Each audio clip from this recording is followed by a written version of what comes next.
Hi guys! Welcome back sa aking munting channel. Hindi pa ba natin alam kung paano tayo mag-withdraw sa ating Shopee Coins? Panoorin nyo ang video na ito hanggang dulo. Dito nga po guys sa Shopee Earn Coins ay makikita natin dito tayo mag-upload ng video. Dito sa my left side makikita natin ang ating earnings. Then pindutin lang natin itong withdraw para makapag-withdraw nga po tayo sa ating Shopee Coins. Then dito nga po tayo pipilit. At dahil nakaipon ako ng 50 coins, 50 coins din ang aking pindutin. Then pindutin na natin tong withdraw now. Makikita naman natin dito na hindi pa pumasok yung na-withdraw ko. Pero i-refresh lang natin siya.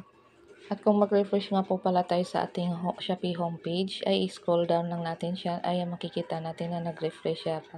Hindi lang nakita yung pag-scroll down.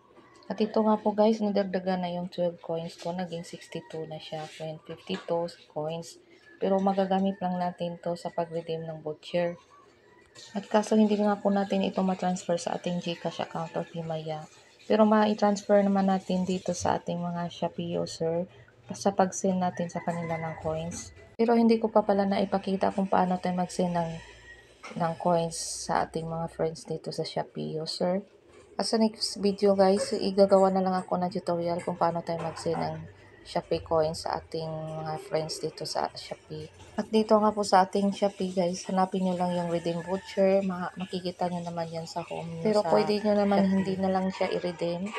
Basta pag-order nyo, makikita nyo sa ibaba na may Shopee coins. Gagamitin nyo yon para makapag-discount kayo sa inyong order. At yun lang guys, kung nagustuhan nyo ang video na ito, paki-like and subscribe for more new videos tutorial. Maraming salamat!